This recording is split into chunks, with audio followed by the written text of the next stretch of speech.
आदाब अर्ज़ है। आप देख रहे हैं एडीएन उर्दू न्यूज़ और आपके साथ मैं हूं सैयद वहाबुल हक। खबरों के सिलसिले को शुरू करने से पहले आइए डालते हैं एक नज़र दिन भर की अहम खबरों पर। अप्रैल फूल पर अफवाहें फैलाने वाले खबरदार, सोशल मीडिया का गलत इस्तेमाल करने वालों पर होगी सख्त कार्रवाई। कर्फ्यू को पुरअसर बनाने पुलिस का बंदोबस्त हुआ सख्त। सारे सरकारी दफ्तर बंद, वक्फ बोर्ड में काम जारी। बंद दरवाजों की आड़ में काम कर रहे हैं फर्ज शनास वक्फ अफसरान व मुलाजमीन। शहर में कल से शुरू होंगे अखबारात, न्यूज़पेपर एजेंट व हॉकर्स एसोसिएशन काम करने के लिए हुई तैयार। अब खबरें तफसील से। अप्रैल फूल के मौके पर सोशल मीडिया या किसी और ज़राए से लोगों को बेवकूफ़ बनाने या झूठी खबरें फैलाने वालों के खिलाफ पुलिस इंतहाई सख्त कार्रवाई करेगी। ये बात आज शहर क्राइम ब्रांच के असिस्टेंट पुलिस कमिश्नर नागनाथ कोड़े ने एडीएन से मुलाकात में कही। साथ ही उन्होंने कहा कि कर्फ्यू के खिलाफ वर्जी करने वालों के खिलाफ एफआईआर भी दर्ज किए जा रहे हैं। हर साल यकूम अप्रैल को अप्रैल फूल मनाया जाता है, जिसमें झूठी बातें, अफवाहें और गलत खबरें फैलाकर लोगों से मजाक किया जाता है। इन दिनों पूरे मुल्क में कोरोना की दहशत है। हुकूमत और अवाम कोरोना से नबरद आजमा है। इन संगीन हालात में भी आजकल व्हाट्सएप, फेसबुक, ट्विटर, इंस्टाग्राम और दीगर सोशल मीडिया पर फेक पोस्ट का सिलसिला जारी है। अप्रैल फूल को सोशल मीडिया पर फेक पोस्ट की भरमार होती है।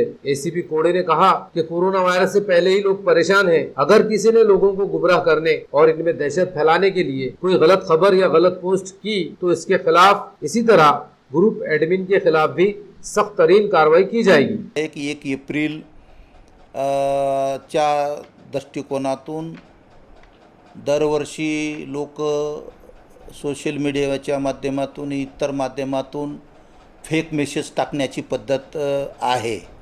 पण यावर्षी कोरोनाच्या बाबतीत कोणी फेक मेसेज किंवा काही फेक व्हिडिओ जर सोशल मीडियाच्या माध्यमातून किंवा इतर मीडियाच्या माध्यमातून जर केला तर अशा इसमाच्या विरोधात कडक स्वरूपाची कारवाई करण्यासाठी कालच नोटिफिकेशन आम्ही काढलेलं आहे।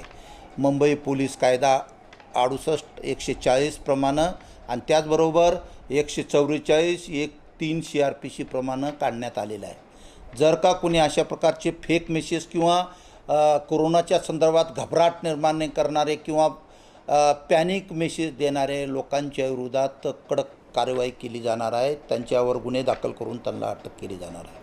कोरोना वायरस से अवाम की हिफाजत के लिए लगाए गए कर्फ्यू का आज 8वां दिन है।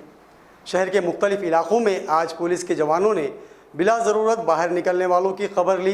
डंडे बरसाने के साथ साथ उनसे जुर्माना भी वसूला गया। पुलिस की सख्ती की वजह से गुज़िश्ता 7 दिनों के मुकाबले में आज सड़कों पर लोगों की तादाद कम नज़र आई।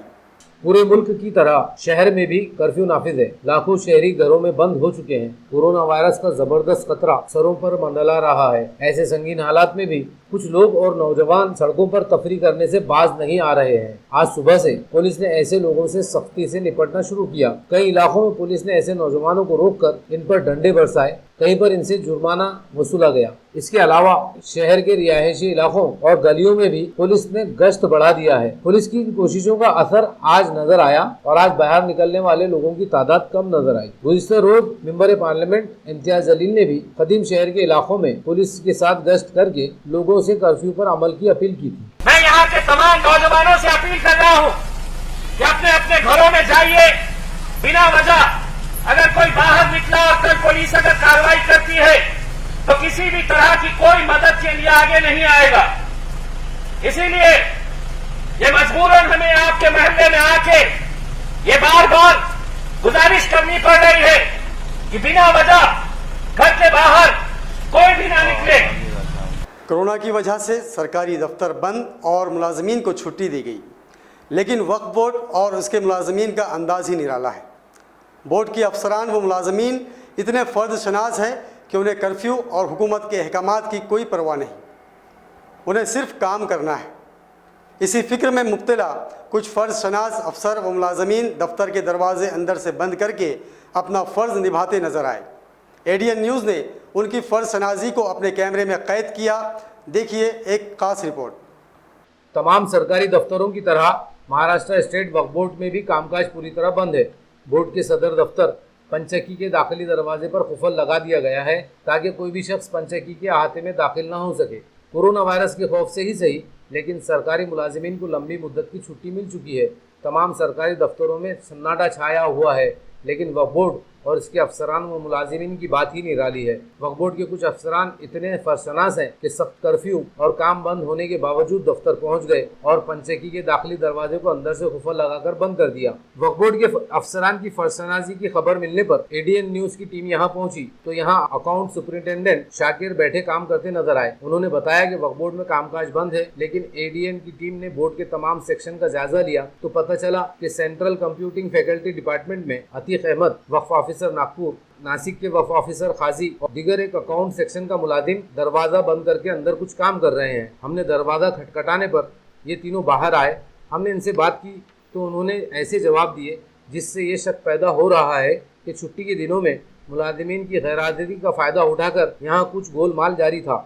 ऐसे हालात में जब सरकारी मुलाजिमीन को भी घर बैठा दिया गया, ये चारों कर्फ्यू में बाहर निकलने का खतरा उठाकर दफ्तर क्यों पहुंचे? दफ्तर में पूरी तरह सन्नाटा होने के बाद भी बंद दरवाजों में क्या काम जारी था, इसकी तहकीकात होना बहुत ज़रूरी है ताकि हकीकत का पता चल सके। औरंगाबाद शहर कांग्रेस की जानिब से ज़रूरतमंदों में खाने के पैकेट तकसीम का काम जारी है। उसी के तहत आज मुख्तलिफ इलाक़ों में 1500 से ज़ायद अफराद में खाना बांटा गया। कर्फ्यू में लोगों की परेशानी को देखते हुए कांग्रेस ने यह काम शुरू किया है। शहर कांग्रेस कमेटी की जानिब से आज घाटी अस्पताल, कैंसर अस्पताल, रोशन गेट और बीर बाईपास रोड पर ज़रूरतमंदों में खाने के पैकेट तकसीम किए गए। कोरोना कर्फ्यू की वजह से शहर में हालात संगीन हैं। गरीबों की परेशानियां बढ़ती जा रही हैं, उन्हें मदद की सख्त ज़रूरत है। इन हालात को देखते हुए कांग्रेस ने ज़रूरतमंदों की मदद के लिए हाथ आगे बढ़ाया है। इस मौके पर शहर सदर नामदेव राव पवार, कारगुजार शहर सदर मोहसिन अहमद, कैसर बाबा और सचिन नामदेव पवार वगैरह मौजूद थे। औरंगाबाद ज़िला न्यूज़पेपर एजेंट एसोसिएशन ने कल 1 अप्रैल से अखबारात तकसीम करने का ऐलान किया है। मेंबर पार्लियामेंट डॉक्टर भागवत करार से मुलाकात के बाद एसोसिएशन ने यह फैसला किया। डॉक्टर करार ने एजेंट व हाकर्स में मास्क तकसीम किए और उन्हें हर मुमकिन ताउन देने का ऐलान किया। वाज़े हो 25 मार्च से शहर में अखबारात की तकसीम का काम बंद था। कोरोना वायरस की वजह से पूरी रियासत के न्यूज़पेपर एजेंट पे भी दहशत फैली हुई थी। कर्फ्यू आयद होते ही उन्होंने अखबार तकसीम करने का काम रोक दिया, जिसकी वजह से शहर और रियासत से शाया होने वाले तमाम अखबारात बंद हो गए। न्यूज़पेपर एजेंट और हाकर का जरिया रोजगार बंद होने से उन्हें भी परेशानी उठानी पड़ रही थी। इस सूरत हाल में आज न्यूज़पेपर एजेंट एसोसिएशन के एक वफ्द ने मेंबर पार्लियामेंट डॉक्टर भागवत करार से मुलाकात की। भागवत करार ने इनमें 500 मास्क और दस्ताने तकसीम किए और पुलिस कमिश्नर से बात करके इनके मसाइल हल करने का तयक़ुन दिया। न्यूज़पेपर एजेंट एसोसिएशन ने कल 1 अप्रैल से अखबारात की तकसीम शुरू करने का फैसला किया है। आपले खासदार साहेब श्री कराड साहेब यांचे आमच्या संघटनेशी चांगले संबंध आहे, म्हणून आम्ही त्यांना भेटलो। सकाळचे व्यवस्थापन संजय चिकटे साहेब, आमचे संघटनेचे पदाधिकारी, स्थानिक संघटनेचे अध्यक्ष निलेश पाटके, कोषाध्यक्ष आसाराम कुलकर्णी, माझे बाकी सहकारी, सकाळची पूर्ण टीम येऊन साहेबाला याबद्दल माहिती दिली आणि साहेबांनी आम्हाला हँड ग्लोव्ज, सॅनिटायझर आणि कमिशनरतर्फे ज्या काही अडचणी येतील शहरात कर्फ्यू काळात त्याबद्दल आश्वासन दिलं। वर्तमान पत्रकार विक्रेते सकाळी 4ला उठून प्रत्येक पेपरच्या ऑफिसमध्ये जाऊन पेपर घेतात आणि ते संपूर्ण शहरामध्ये ते डिस्ट्रीब्यूट करत असतात। त्यांच्या 2 मागण्या होत्या। त्यांच्या कोरोनामुळे त्यांना त्रास होऊ नये म्हणून त्यांना मास्क पाहिजे होते आणि ग्लोव्ज पाहिजे होते। तर त्यांच्या संघटनेचे श्री जगताप, कुलकर्णी, फाटके यांनी मला फोन केला आणि संजय चिटके सकाळचे यांनी मला फोन केला आणि आमच्या महर्षी शिक्षण प्रसारक मंडळाचे श्रीनिवास कुलकर्णी आणि मी असा आमच्या दोघांतर्फे 500 मास्क ज्या ट्रिपल लेअर मास्क आहेत त्या आम्ही त्यांना दिलेले आहेत आणि त्यांच्या अडीअडचणी ज्या काय असतील त्या आम्ही सोडवण्यासाठी प्रयत्न करणार आहोत। आणि 1 तारखेपासून आपल्या सर्वांना आता वर्तमानपत्र सकाळी सूर्योदयापूर्वी वाचायला मिळणार आहेत। मी पत्रकार विक्रेते बंधूंना सांगू इच्छितो की तुम्ही कष्ट करता आणि तुमच्याबरोबर आम्ही एक समाजसेवक म्हणून राहू, तुमच्या अडचणी सॉल्व्ह करण्याचा प्रयत्न करू. तुमच्या मागणीनुसार माननीय पोलीस आयुक्तांना मी भेटून तुमच्या काय ज्या अडचणी असतील त्यांच्या समोर ठेवू आणि ते सोडवण्याचा प्रयत्न करू. वक्त हो चला है एक मुख्तसर वक्फे का. खबरें अभी और भी है, देखते रहिए एडीएन उर्दू न्यूज़.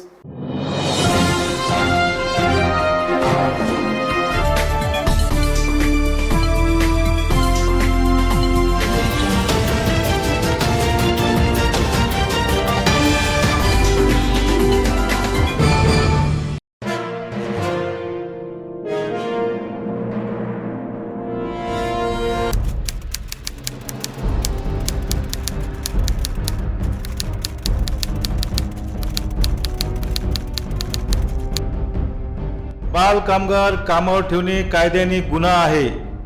सर्व दुकाने व आस्थापनांच्या मालकांना आवाहन करण्यात येते की 14 वर्षाखालील वयाच्या मुलांना कामावर ठेवू नये. तसेच 14 ते 18 वयाच्या किशोरवयीन मुलांना देखील धोकादायक उद्योगात जसे की हॉटेल, धाबे, गॅरेजेस आदी ठिकाणी कामावर ठेवण्यास सक्त मनाई आहे. तरी मुलांना कामावर ठेवू नये. मुलं शिकतील तर प्रगती होईल. तपासात लहान मुलं कामावर ठेवलेले आढळल्यास मालकास 6 महिने ते 2 वर्ष कारावास व रुपये 20,000 ते 60,000 रुपयापर्यंत दंड होऊ शकतो, याची नोंद घ्यावी. त्यामुळे या वयोगटातील मुलांना कामावर ठेवू नये असे आवाहन जिल्हाधिकारी उदय चौधरी तसेच औरंगाबाद विभागाचे कामगार उपआयुक्त शैलेंद्र पोळ यांनी केले आहे. बाल कामगार कामावर ठेवणे कायद्याने गंभीर गुन्हा आहे. बाल कामगार कामावर ठेवणे कायद्याने गंभीर गुन्हा आहे.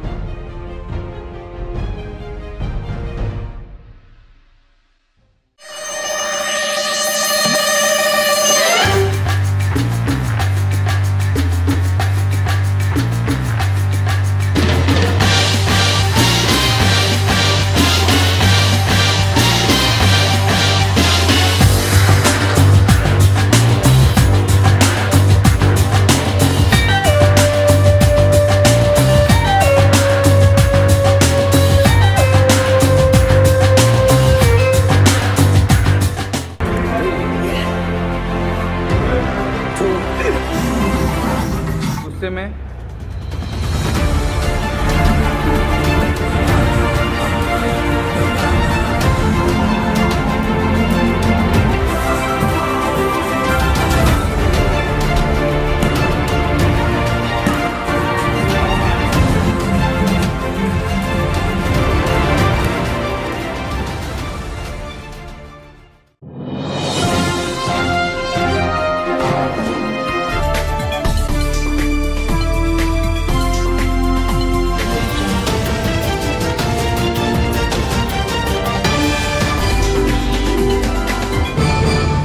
कोरोना से हिफाजत के लिए नाफिज कर्फ्यू जारी है.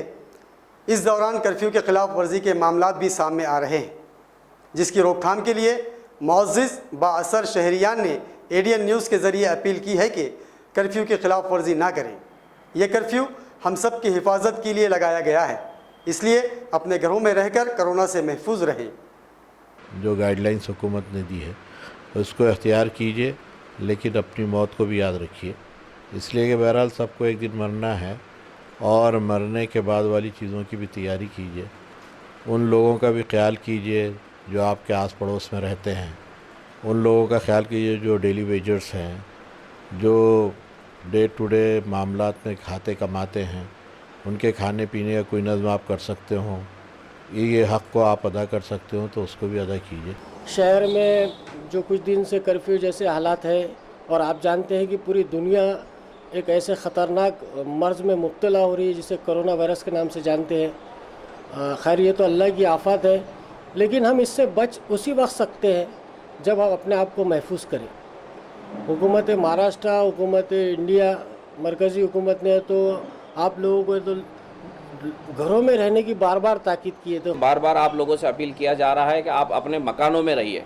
ख़ास तौर से मैं उन लोगों से अपील करने चाहूँगा कि जो समझ रहे हैं कि हमारी खाने की परेशानी होगी, हमें अनाज नहीं मिलेगा, हमें रोज़मर्रा की ज़रूरत की चीज़ें नहीं मिलेगी और लोग हुजूम के हुजूम रोडों पर निकल रहे हैं और ख़ास तौर से मांगने के लिए जो है तो जगह पे जमा हो रहे हैं जहाँ से भी डिस्ट्रीब्यूशन हो रहा है. तो मैं आपसे अपील करता हूँ कि अल्हम्दुलिल्लाह इंशाअल्लाह किसी को जो है तो कमी नहीं होगी. हर घर में औरंगाबाद शहर के अंदर जो है तो पूरी तरीके से अनाज भी डिस्ट्रीब्यूट होगा. जितना घर में रहेंगे, जितना इसको घर में आप लोग एहतियात करेंगे, उतनी जल्दी बीमारी इंशाल्लाह ख़त्म हो जाएंगी. और रहा गरीबों के खाने पीने का सवाल, तो हम जितने भी हमारे साथ नगर सेवक है सब ने कारपोरेशन में एक वो करे थे अपील, उसकी वजह से आज एक हेल्पलाइन नंबर दिया गया है। जिस भूखे को खाना चाहिए 5 रुपये में खाना उसको घर पहुँच मिलने वाला है। डॉक्टर बाबा साहब अम्बेडकर मराठवाड़ा यूनिवर्सिटी को 14 अप्रैल तक के लिए बंद कर दिया गया है। वाइस चांसलर डॉक्टर प्रमोद योले ने यह हुक्म जारी किया। अफसरान व मुलाजमीन और तदरीसी अमले को ज़रूरी काम घर से करने की इजाज़त दी गई है। उसी तरह आज से शुरू होने वाले पोस्ट ग्रेजुएशन इम्तिहान भी मुलतवी कर दिए गए हैं। कोरोना से हिफाजत के लिए यूनिवर्सिटी इंतजामिया की जानिब से एहतियाती तदाबीर अख्तियार की जा रही हैं। इससे पहले 31 मार्च तक यूनिवर्सिटी बंद करने का ऐलान किया गया था। वाइस चांसलर प्रमोद योले ने 14 अप्रैल तक यूनिवर्सिटी में पूरी तरह कामकाज बंद रखने का ऐलान कर दिया और मुलाजिमीन को जरूरी कामकाज अपने घरों से करने की हिदायत दी। इसी तरह आज से होने वाले पोस्ट ग्रेजुएट इम्तिहान भी मुलतवी कर दिए गए। यूनिवर्सिटी के तदरीसी अमले को भी घर से काम करने की हिदायत दी गई है। इससे पहले ग्रेजुएशन के इम्तिहान भी मुलतवी किए जा चुके हैं। यूनिवर्सिटी इंतजामिया ने तमाम तलबा, सरपरस्त, कॉलेजेस और तमाम अफसरान व मुलाजिमीन को बंद की इत्तला जारी की है। दुनिया में इंसानियत का रिश्ता सबसे बड़ा है। ज़ात पात, मजहब, बिरादरी और तबके से ऊपर उठकर किए जाने वाले काम को इंसानियत कहते हैं। उसकी एक बेहतरीन मिसाल पेश की है वंचित बहुजन अघाड़ी के ज़िला सदर प्रभाकर बकले ने। वो गुज़िश्ता 5 साल से एक 70 साला बूढ़ी औरत की मदद कर रहे हैं जो एक हादसे में ज़ख्मी भी हो चुकी है। दुनिया में इंसान ज़ात पात, मजहब, बिरादरी, इलाके और मुल्कों की सरहदों में बटे हुए हैं, लेकिन उन्हें सिर्फ एक रिश्ता आपस में बांधे हुए है, वो है इंसानियत का रिश्ता। अगर इंसानियत और हमदर्दी ना हो तो ये दुनिया जहन्नम से भी बदतर हो जाए। इंसानी हमदर्दी, मोहब्बत और इसार के वाक़यात अक्सर सामने आते रहते हैं। ऐसा ही एक वाक़या यहाँ सामने आया है। वंचित बहुजन अघाड़ी के ज़िला सदर प्रभाकर बकले महज इंसानी हमदर्दी के लिए गुज़िश्ता 5 साल से एक ऐसी बूढ़ी औरत की खिदमत और मदद कर रहे हैं जिसका शौहर, बेटा और दामाद सड़क हादसे में मारे जा चुके हैं। बेटी ज़हनी तौर पर माजूर है। इस औरत की उम्र 70 साल है। रिश्तेदारों में इसका सिर्फ एक कमसिन नवासा है जो इसके साथ रहता है। 8 दिनों पहले ये बूढ़ी औरत एक हादसे में जख्मी भी हो चुकी है। प्रभाकर बकले इस बूढ़ी औरत की हर तरह से मदद करते हैं। इनकी ये इंसानियत नवाजी पूरे माशरे के लिए आज एक मिसाल बन चुकी है। 14 वर्ष हो राहिले. अच्छा, काय ॲक्सिडेंट झाला होता का आपला? हा, कुठं झाला होता? इथं लिंबवाद आहे पुलावर. मग कोण मदत केली आपल्याला पूर्व वाहून उपचारासाठी? कोण कोण आहे आपल्या सोबत? हे वाना तो बाबा. हां, आणि मी. कोण कोण आहे घरात तुमच्या? घरात कोण नाही येऊन आता आणि म्हातारा आता वाढलं माग. हां, आता कमावणारं कोण आहे तुमच्या घरात? कमावणारं कमावणार कोणीच नाही आता. मग तुम्हाला हे सगळं धान्य पुरवणारं सगळं हे करणारं कोण आहे? आता धान्य पुरणार हे पुरवू वाहू देतो. उपचार पण तेच करताय का? माझी मुख्यमंत्री साहेबांना विनंती आहे का आपण मुख्यमंत्री सहाय्यता निधीतून ह्या आजीबाईला आर्थिक मदत आणि एक स्पेशल केस म्हणून ती मुख्यमंत्र्यांना एक पावर असते, ह्या आजीबाईला ते त्यांच्या लेवलवर एक महानगरपालिकेच्या अंतर्गत त्या योजनेतून एक घरकुल तात्काळ ह्या आजीबाईला मंजूर करून देऊ शकतात आणि त्यांनी कलेक्टर साहेबांना असे आदेशित करावे, अशीच माझी कळकळीची विनंती आहे। एवढंच बोलतो। कोरोना कर्फ्यू में गरीब अवाम की परेशानी दूर करने के लिए हुकूमत ने शिव भोजन की कीमत घटाकर सिर्फ 5 रुपये कर दी। रियासती वज़ीर मुमलिकत बराए महसूल अब्दुल सत्तार ने आज सिल्लोड़ में शिव भोजन कैंटीन के इफ्तिताह के मौके पर यह ऐलान किया। रियासती हुकूमत ने गरीबों की सहूलत के लिए 10 रुपये में शिव भोजन थाली का आगाज़ किया था। कोरोना वायरस की वजह से कारोबार मुकम्मल तौर पर बंद है। ऐसे में गरीबों के लिए एक वक्त का खाना भी जुटाना एक बड़ा मसला बन चुका है। इस पर गौर करते हुए शिव भोजन थाली की कीमत 5 रुपये कर दी गई है। रियासती वज़ीर मुमलिकत अब्दुल सत्तार ने सिल्लोड़ देही हॉस्पिटल में शिव भोजन कैंटीन का इफ्तिताह किया। इस मौके पर डिप्टी कलेक्टर बिरजेश पाटिल, तहसीलदार रामेश्वर गोरे, सदर बल्दिया राशिदी निकम, नायब सदर बल्दिया अब्दुल समीर और दीगर अफसरान मौजूद थे। सरकारने जो क्रांतिकारी निर्णय घेतला त्याचा मी मनापासून स्वागत करतोय, कारण की 10 रुपयाच्या ऐवजी आता 5 रुपयामध्ये शिवभोजन मिळेल। 1 लाख लोकांना महाराष्ट्रामध्ये या शिवभोजनाचा गोरगरीब जनतेस फायदा मिळेल आणि हे सर्व करताना अन्नधान्य जीवनावश्यक वस्तू कुठेही कमी पडणार नाही आणि 5 रुपये प्लस 45 रुपये सरकार अनुदान देणार आहेत आणि ग्रामीण भागामध्ये कुठं अशा पद्धतीचे शिवभोजन उघडल्या गेलेस तर त्या ठिकाणी अनुदान थोडा कमी मिळेल. 35 रुपये काहीतरी रेट त्याचा ठरवण्यात आलेला आहे. 5 कमी झाले तर 30 रुपये. अशा पद्धतीने या ठिकाणी शासनाच्या निर्णयाचा पालन होऊ लागलं आहे. खबरों के सिलसिले को ख़त्म करने से पहले आइए डालते हैं फिर से एक नज़र दिन भर की अहम खबरों पर. अप्रैल फूल पर अफवाहें फैलाने वाले खबरदार, सोशल मीडिया का गलत इस्तेमाल करने वालों पर होगी सख्त कार्रवाई. कर्फ्यू को पुरअसर बनाने पुलिस का बंदोबस्त हुआ सख्त. सारे सरकारी दफ्तर बंद, वक्फ बोर्ड में काम जारी. बंद दरवाजों की आड़ में काम कर रहे हैं फर्ज शनास वक्फ अफसरान व मुलाजमीन. शहर में कल से शुरू होंगे अखबारात. न्यूज़पेपर एजेंट व हॉकर्स एसोसिएशन काम करने के लिए हुई तैयार. नाजरीन, तो ये थी आज की खबरें. कल फिर मुलाकात होगी नए खबरों के साथ. तब तक महफूज रहिए, अपने घरों में रहिए. आदाब.